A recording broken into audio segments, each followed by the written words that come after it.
कार्यक्रम है। आज याग मंडल का दिन है, सुव्यवस्थित बैठ जाएं।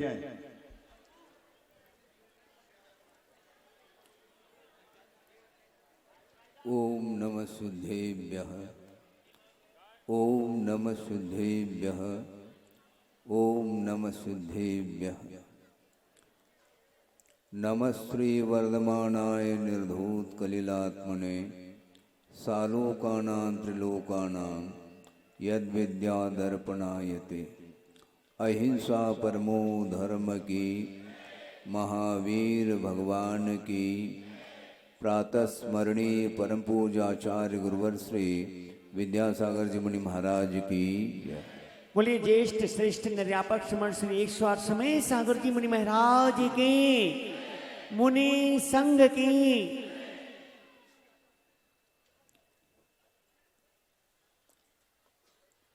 पंच कल्याणक महामहोत्सव का यह प्रारंभिक दिन है। प्रातः वेला में ध्वजारोहण का कार्यक्रम संपन्न हुआ और आज से गर्भ कल्याणक का दिन प्रारंभ होकर के मोक्ष कल्याणक तक यह दृश्य आपको देखने को मिलने वाला है।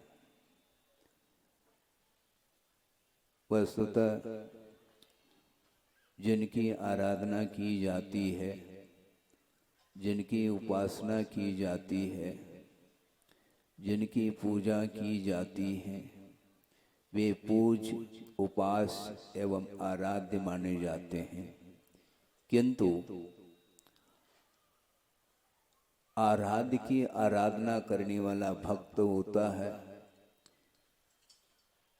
और उस आराध्य की आराधना करने से आराध्य के लिए कोई उपलब्ध होने वाला कोई वस्तु नहीं है, क्योंकि वे आराध्य माने जाते हैं। प्राप्त करने योग्य उन्होंने प्राप्त कर लिया है, कृतकृत्य हो चुके हैं। कृतकृत्य का अर्थ भी यही होता है, कर्तुम योग्यम कार्यम येन कृतम सकृतकृत्य। करने योग्य कार्य को जिन्होंने कर लिया है वे कृतकृत्य माने जाते हैं और उनकी आराधना करने से अपने परिणामों में जो मलिनता थी वो सारी सारी मलिनता धुल जाती है। इसलिए प्रभु की आराधना आवश्यक है। प्रभु के लिए कुछ लाभ हो रहा हो, आपके पूजन के द्वारा वो पूज्य बन रहे हों, ऐसा नहीं। वे पहले से ही साधना के माध्यम से पूज्यता को उन्होंने प्राप्त कर ली है। उनकी पूजा करने से हमारा जो पतित जीवन था वह पावन बन जाए, इस उद्देश्य को लेकर के प्रभु की पूजा की जाती है।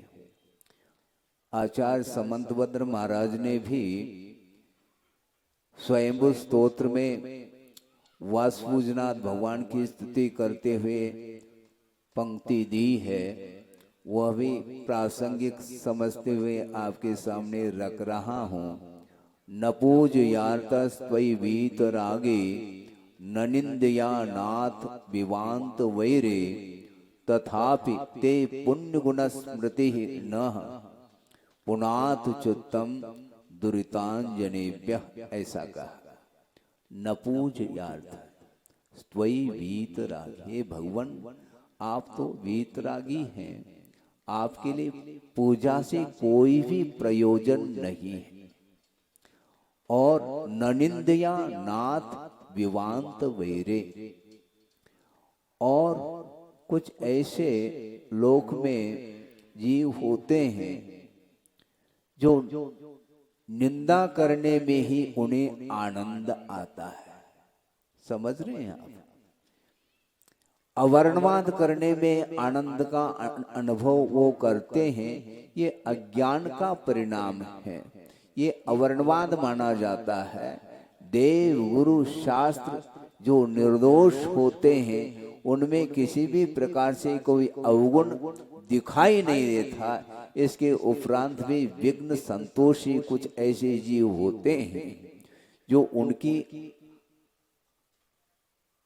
अवज्ञा अथवा अवर्णवाद करने में वो अपने आप को आनंद का अनुभव करते हैं, किंतु आचार्य समंतभद्र महाराज कहते हैं न निंदिया नाथ विवांत वैरे। आपका किसी भी जीव के प्रति कोई वैर नहीं है, इसलिए संसारी प्राणी चाहे निंदा करे, चाहे आलोचना करे, चाहे आरती उतारे, पूजन अर्चन करें, आपको कोई भी प्रयोजन सिद्ध नहीं होता। किंतु आपकी पूजा से जो भक्त के अंदर जो पहले अज्ञान दशा में अर्जित जो पाप था, पाप में चित्त था, उसका उपयोग वो सारा का सारा वह पाप धुल जाए, इस उद्देश्य को लेकर के ते पुण्य गुण स्मृति ही, हे भगवान आपके जो पवित्र गुण हैं उनका स्मरण ही हमारे चित्त को पाप से दूर कर देता है। इस अपेक्षा से आपके चरणों में आकर के हम ही क्या, सौधर्म इंद्र भी जिनकी 2 आंखें हैं किंतु 1000 आंख बना करके वह तांडव नृत्य करता है, ये किसका परिणाम है? वीतरागता का परिणाम है। वीतरागी जो साधक होता है उनका जीवन अपने आप में अनूठा जीवन होता है। हालांकि प्रत्येक जीव अतीत की ओर दृष्टिपात करते हैं तो उसका जीवन पतित ही रहता है, किंतु पतित से पावन बनने के लिए यह धर्म का आलम्बन लिया जाता है। भवजले पतताम जनानाम आलम्बनम युगादौ, ऐसा कहा। संसार सागर में डूबते हुए जीव के लिए युग की आदि में वृषभनाथ हुए हैं, वे आलम्बन लेने योग्य हैं। इस प्रकार भक्तामर में भी आप लोग पढ़ते हैं। सोचो विचार करो, संसार किधर जा रहा है और प्रभु किधर जा रहे हैं। प्रभु की दृष्टि किस ओर है और संसारी प्राणी की दृष्टि किस ओर है, बहुत कठिन काम है। बार बार संबोधित करने के उपरांत भी उसकी चित्त की मलिनता दूर नहीं होती। इसी को बोलते हैं आचार्य, मोह एक ऐसा तत्व है, कहा अभी गहन मोह ऐसा का, ऐसा कोई गहन मोह है जिसके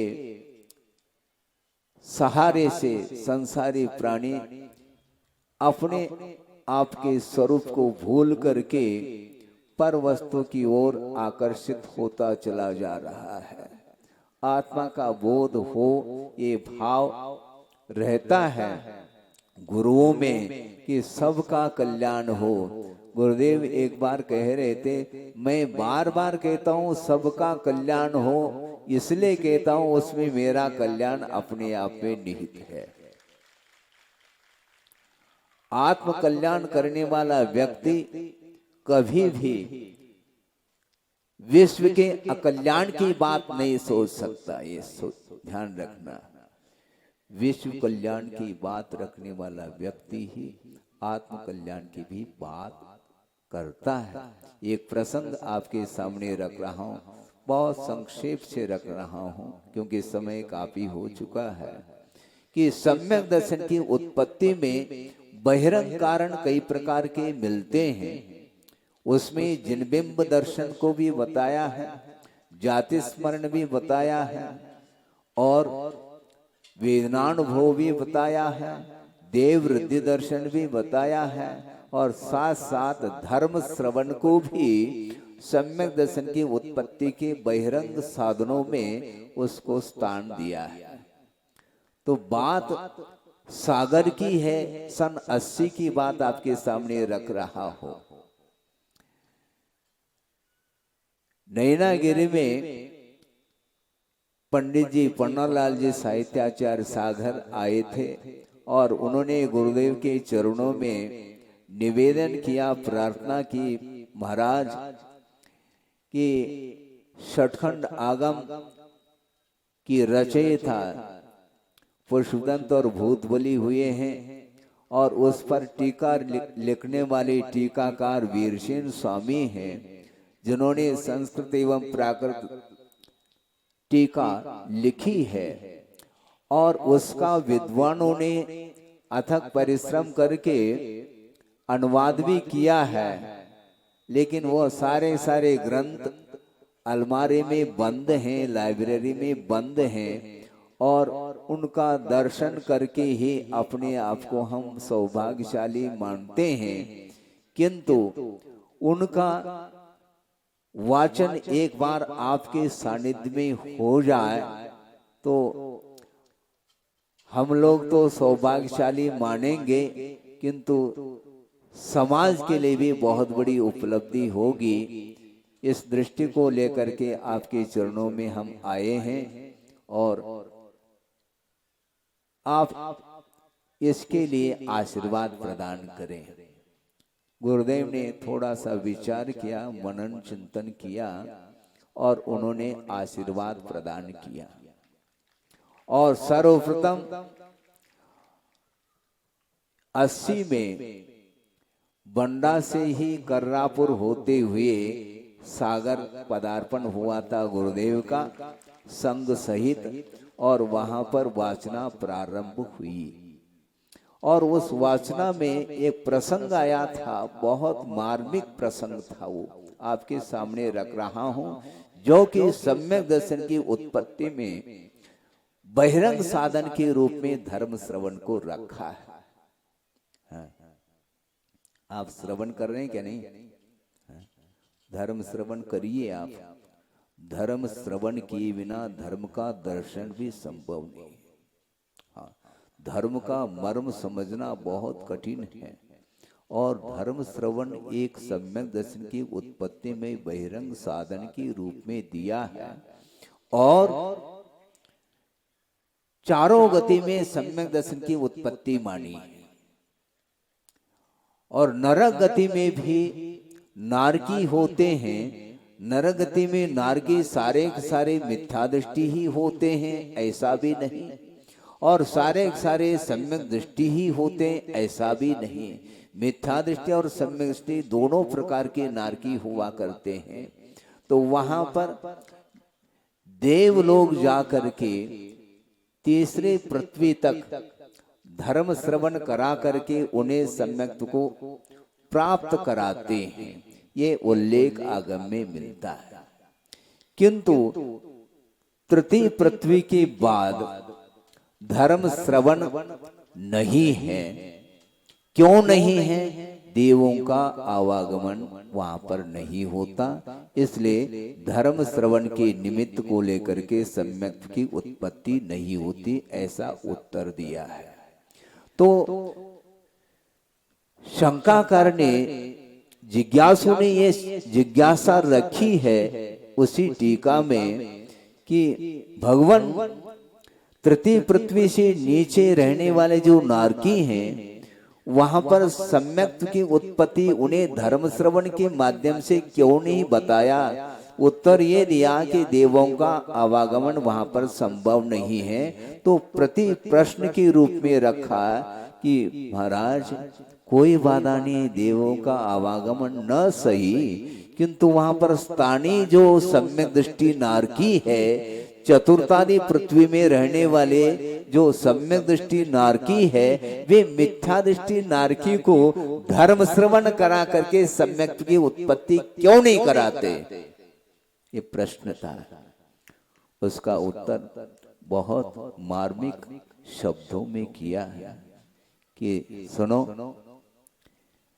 भव संबंधेन पूर्व वेर संबंधेन वा परपर अनुज्ञेज अनुगहाय भावानाम असंभवादो, ऐसा कहा। सोचो विचार करो। भव संबंध, वहां का क्षेत्रीय वातावरण ऐसा है कि वहां पर एक दूसरे के प्रति अनुग्रहित करने का और अनुग्रहित होने का भाव नहीं हो सकता। क्यों? पूर्ववेर संबंधेन, पूर्व का ऐसा वैर है जिसके कारण परस्पर में उपकार के अनुग्रह के भाव जागृत नहीं हो सकते। चाहे वह सम्यक दृष्टि हो तो मिथ्या दृष्टि की बात ही अलग है। एक सम्यक दृष्टि होने के बावजूद भी अपने सम्यक दर्शन को जीवन के आदि से लेकर के अंत तक वह बरकरार बनाए रखता है सम्यक दृष्टि। इसके बावजूद इसके भीतर दूसरे को अनुग्रह करने के भाव नहीं हो सकते। इसलिए विपाक विचय धर्म ध्यान अथवा अपा विचय धर्म ध्यान वहां पर संभव नहीं है। ये कहा है, उससे स्पष्ट है कि वस्तुतः जिसके अंदर योग्यता नहीं है उसको समझाया नहीं जा सकता। एक सम्यक दृष्टि होने के बावजूद भी मिथ्या दृष्टि और सम्यक दृष्टि की क्रियाओं में, उनकी चेष्टाओं में कोई भी अंतर देखने में नहीं आता, क्योंकि नार का नित्या अशुभ तरलेशा परिणाम देह वेदना विक्रिया, ये सूत्र सामने आता है। और परस्परो उदीरित दुख कहा, ऐसा कहा। आपस में एक दूसरे को वो दुखी बना करके उदीरित दुख वाले हो जाते हैं। सोचो, विचार करो, जाति स्मरण के माध्यम से सम्यक दर्शन उत्पन्न हो सकता है, ये बात अलग है, किंतु सम्यक दर्शन उत्पन्न होने के उपरांत भी जिस सम्यक दृष्टि के अंदर मिथ्या दृष्टि के प्रति करुणा का भाव जागृत नहीं होता। इससे बहुत कुछ पाठ हमें मिलता है। वो ये मिलता है, उससे ऐसे हमने ये लिया है, वह बिल्कुल आगम पद्धति से ही लिया है। आचार्य महाराज इन दिनों में सक्रिय सम्यक दर्शन की बात बार बार करते हैं प्रवचनों के दौरान, तत्व चर्चा के दौरान। उसका आशय भी यही है, क्योंकि सम्यक दर्शन प्राप्त करना अलग वस्तु, किंतु सम्यक दर्शन को एक्टिव बनाने की आवश्यकता है। जब तक सम्यक दर्शन सक्रिय नहीं होगा तो वह सम्यक दर्शन प्रयोगात्मक होना चाहिए। अविरत अवस्था में यद्यपि उसके पास संयम नहीं है, ये बात अलग है, किंतु सम्यक दर्शन के साथ उसका जीवन चलता है तो सम्यक के अनुरूप उसका आचरण भी होना चाहिए। वह अविरत है, विरत नहीं है, वह अनुवृत्ति भी नहीं है, महावृत्ति तो है ही नहीं, किंतु अविरत होने के बावजूद भी मिथ्या दृष्टि और सम्यक दृष्टि के जीवन में जमीन आसमान का अंतर देखने को मिलता है। किंतु कहां पर? नरकों में नहीं, ये ध्यान रखो। नरकों में मिथ्या दृष्टि और सम्यक दृष्टि के बीच में कोई भी अंतर देखने में नहीं आता। सूक्ष्म अंतर हो वो अलग वस्तु, किंतु प्रयोगात्मक जो रूप है सम्यक दर्शन का वह देखने को वहां पर नहीं मिलता, क्योंकि प्रशम, सम्वेग, अनुकंपा और आस्तिक आदि अभिव्यक्ति लक्षणम प्रथमम सराग सम्यक दर्शन, इस प्रकार पूजपा स्वामी ने सर्वा सिद्धि में स्पष्ट किया है। प्रशम भाव होना चाहिए, अर्थात कषाय की मंदता होनी चाहिए, संवेग होना चाहिए, संसार से भीति होनी चाहिए, पाप से भीति होनी चाहिए, दो एक दूसरे के प्रति अनुकंपा का भाव, करुणा का भाव जागृत होना चाहिए। ये कुछ भी वहां पर देखने को नहीं मिलता। इसलिए एक सम्यक दृष्टि दूसरे मिथ्या दृष्टि को सम्यक दृष्टि बनाने में योग्यता नहीं रखता है। इसलिए वहां पर धर्म श्रवण के निमित्त को लेकर के सम्यक की उत्पत्ति नहीं बताई है। सोचो, विचार करो। आप सब सम्यक दृष्टि मैं मानता हूं, मैं क्यों कहूं आपको मिथ्या दृष्टि? संभव नहीं, क्योंकि चरणानुयोग की पद्धति से देखने में आता है जो सच्चे देव गुरु शास्त्र की उपासना कर रहा है उसके अंदर प्रभु के प्रति, गुरु के प्रति और आगम के प्रति आस्था विद्यमान है। यही एकमात्र व्यावहारिक पद्धति से सम्यक की पहचान मानी जाती है। इसलिए आप सब सम्यक दृष्टि मैं मानता हूं, किंतु जल्दी ताली नहीं बजाओ। सम्यक दर्शन को सक्रिय रखने की आवश्यकता, ये ध्यान रखो। जो व्यक्ति देव गुरु शास्त्र की अवहेलना और अनुवाद करने में लगा हुआ है उसका संसार किमात्मक होगा। बहुत कठिन काम है। सम्यक दर्शन प्राप्त करना तो दूर, प्राप्त हुआ सम्यक दर्शन को सुरक्षित रखना दूर, और विपरीत इस प्रकार जो है परिणाम उसके अंदर होते हैं। क्यों होते हैं? दर्शन मुनि कर्म की उदय से, मिथ्यात्व कर्म के उदय के बिना कभी भी अवर्णवाद के भाव जागृत नहीं हो सकते। इसलिए आप लोगों को हम जागृत करना चाहते हैं। यह धर्म मंच है, धर्म सभा है, आप लोग ध्यान से सुनेंगे। 40-45 साल ज्यादा हो गए मुझे गुरुदेव के वाणी को सुनते हुए। उनके वाणी में इतनी करुणा भरी हुई है, इसके उपरांत भी संसारी प्राणी की आंखें खुल नहीं पाती। इसको बोलते हैं उपादान। इसको क्या बोलते हैं? इसको बोलते हैं उपादान कारण सदृशम कार्य। अपने अपने योग्यता के अनुरूप ही कार्य संपादित होता है। तीर्थंकरों का समागम मिल गया, गुरुओं का समागम मिल गया, आगम का समागम मिल गया, इसके बावजूद भी आंखें यदि नहीं खुलती हैं तो भगवान से बढ़कर के और कौन से व्यक्ति हैं जो आपकी आंखों को खोल दे? संभव नहीं, क्योंकि योग्यता बहुत बड़ी चीज है। और इस प्रसंग को मैंने जब सुना, वाचना हो रही थी, हमें ऐसा लगा कि देखो क्या बात कहना चाह रहे हैं आचार्य। इसलिए सक्रिय सम्यक दर्शन की बात करो। समय काफी हो रहा है, हम समय मिल जाए तो अन्य समय में भी इस विषय को रख सकते हैं प्रासंगिकता देते हुए। क्योंकि गुरुदेव का ये कहना है कि ऐसे भी जीव हैं इस धरती पर, मानव जीवन मिला है, मनुष्य जीवन मिलने के उपरांत भी उनके पास अहिंसा धर्म क्या है, संसार का क्या स्वरूप है, पाप का क्या स्वरूप है, पुण्य का क्या स्वरूप है, इससे अनभिज्ञ है, कोई भी ज्ञान नहीं रखते हैं। और वो हिंसात्मक कार्यों के द्वारा भी अपने जीवन का यापन करने वाले भी कर रहे हैं। उनके प्रति गुरुदेव की दृष्टि करुणा दृष्टि गई, और उन्होंने दया के क्षेत्र में और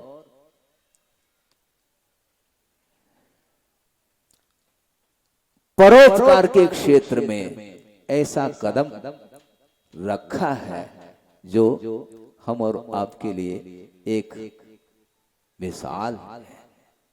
सोचो, विचार करो, जिनके लिए जीवन जीने के लिए रोजगार नहीं मिल रहा है, और उनके लिए भी किसी भी प्रकार से इनको रोजगार मिले, और उस हिंसात्मक जो कार्य अभी तक करते आ रहे थे, कर रहे हैं, वो उससे उनका मुख मुड़ जाए, और इस रोजगार के माध्यम से उनका जीवन शाकाहारमय बन जाए, और अहिंसा की उपासना वो भी करते रहे, अहिंसा के संस्कार उनके अंदर डल जाए, ये भाव उनके अंदर है। कितनी विशाल दृष्टि है उनकी।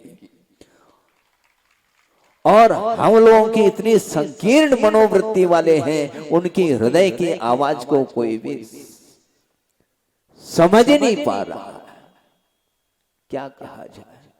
किंतु आचार्य कहते हैं हमें किसी को कहना नहीं है, अपने को तो सतपथ पर चलना है, क्योंकि किसी को आग्रह नहीं किया जा सकता। आचार्य महाराज का कहना है किसी को भूल करके भी आग्रह नहीं करना, किंतु अनुग्रह करना ध्यान रखो। अनुग्रह ही किया जा सकता है संसारी प्राणी के ऊपर, आग्रह करने से उसकी और मति विपरीत होती चली जाती कि महाराज हमारे पीछे क्यों पड़े हैं। आपके पीछे हम नहीं पड़े हैं, आप पड़ जाए तो अच्छी बात है। हाँ, आप भगवान के पीछे, गुरु के पीछे लगो तो बहुत बड़ी उपलब्धि हो सकती है। किंतु आचार्य कहते हैं मुझे तो आत्म कल्याण करना है, और गुरु की और आगम की और भगवान की आज्ञा है, उन उनकी आज्ञा का अनुपालन अक्षरशः करते हुए विश्व कल्याण हमें करना है। कल्याण होना नहीं होना उसके अधीन है, इसके उपरांत भी कर्तव्य से विमुख हमें नहीं होना। आलोचना करें अथवा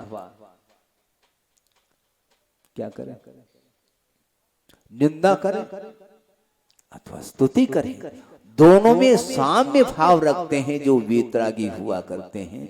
इसलिए वीतराग मुद्रा के दर्शन से हमें जिनबिंब दर्शन से भी सम्यक की उत्पत्ति होती है। तो वहां पर जिनबिंब दर्शन तो है नहीं नरकों में, किंतु तीसरे पृथ्वी तक जा करके देवगण जा करके कुछ स्नेह वशात उनके जीवन में अपना योगदान देने के लिए सम्यक को कम से कम प्राप्त करा दिया जाए, क्योंकि सम्यक के समान और कोई भी वस्तु हमारे लिए मौलिक नहीं है, बहुत कठिन है। धन के प्रति संसारी प्राणी की दृष्टि हमेशा रहती है, धर्म के प्रति नहीं रहती। धर्म कितना मौलिक वस्तु है उसके प्रति पीठ फेर रहा है और ख्याति पूजा लाभ धन वैभव इत्यादि की बटोरने के लिए वह लालायित रहता है हमेशा। यही तो पतन का चिन्ह माना जाता है। संसार में रह करके संसारी प्राणी संसार के स्वरूप को समझते हुए वो संसार से ऊपर उठ सकता है, किंतु भीतर हृदय से संसार से ऊपर उठने की यदि भावना हो तो वह उठ सकता है। हमारी भावना तो रहेगी, अर्थात गुरुओं की भावना निरंतर जो है विश्व कल्याण की बनी रहती है, किंतु योग्यता के ऊपर कार्य निर्धारित होता है। इसलिए गुरुदेव बार बार कहते हैं हमें कर्तव्य भर करना है, कर्तृत्व के लिए स्थान नहीं देना। अपने जीवन में कर्तव्य करते रहो, अपने आप प्रभावना होती है, प्रभावना की नहीं जाती है। प्रभावना साधना के बल पर अपने आप प्रभावना होती है। सोचो विचार करो। मैं इतना ही कह करके समाप्त करने जा रहा हूं, क्योंकि बहुत सारा विषय ले करके आया था, किंतु समय भी तो अपेक्षित है। समय का अर्थ शास्त्र भी होता है और समय का अर्थ आत्मा भी हुआ करती है और समय का अर्थ काल भी होता है। इसलिए समयाभाव के कारण इस विषय को पूर्णता की ओर ले जाना क्या हम समाप्त ही कर रहे हैं कि इस विषय को और समय मिलने पर विस्तार के साथ इसकी विवेचना की जा सकती है, क्योंकि बहुत गहराई को लेकर के ये विषय है। आगम में बहुत सारी बातें लिखी हुई मिलती है। आचार्य ने गुफाओं में रह करके अपने साधना करते हुए आत्म कल्याण करते हुए विश्व के उपकार की भावना जागृत हुई और एकाकी विहार करते हुए आगम की रचना की है। किंतु यह दुर्भाग्य है, वर्तमान इस आधुनिक युग की अपेक्षा से कह रहा हूं कि प्रतिदिन घर के बाहर मैं देखता हूं आंगन में बैठ करके कुर्सी पर बैठे बैठे न्यूज़पेपर तो पढ़ते रहते हैं, किंतु एक पृष्ठ जिनवानी खोल करके पढ़ लें, महाराज हमारा मन नहीं लगता, नींद आती है। अच्छा, पेपर पढ़ते समय उस समय नहीं आती। यही तो रुचि की बात है। सांसारिक कार्यक्रमों के प्रति तो बहुत लगनशीलता है, रुचि है, उत्कंठा है, किंतु संसार से ऊपर उठने की दृष्टि जिसके अंदर नहीं है उसके लिए बार बार भी संबोधित करने के उपरांत भी वह उपदेश वह देशना ऊपर से चली जाती है। हमने सुना था कि रात भर मूसलाधार वर्षा हुई बताते, किंतु एक कटोरा भी नहीं भर सका। क्यों? उसको उल्टा रखा था। समझ रहे हैं आप? हाँ, उस कटोरे को उल्टा रखा है, जिसका हृदय रूपी कटोरा उल्टा है। उसके ऊपर अब बारिश धर्मावृत की वर्षा रात दिन भी होती रहे तो आचार्य थक सकते हैं किंतु संसारी प्राणी थकेगा नहीं, ये ध्यान रखो। इसलिए आचार्य कहते हैं ज्यादा हमें किसी के पीछे नहीं पड़ना, कर्तव्य करते हुए अपने आत्म कल्याण करने का एकमात्र लक्ष्य बनाए रखना चाहिए, जिसके माध्यम से आत्मा का कल्याण हो सके। इस पवित्र भावना के साथ अहिंसा परमो धर्म की जय। बोधि समाधि परिणाम शुद्धि स्वात्मोपलब्धि शिव शोक सिद्धि चिंता मणिम चिंतित वस्तुदाने वंदमानस्य ममास्तुति। परम पूज्य आचार्य गुरुवर श्री विद्यासागर जी महाराज की 9 बार नमोकार।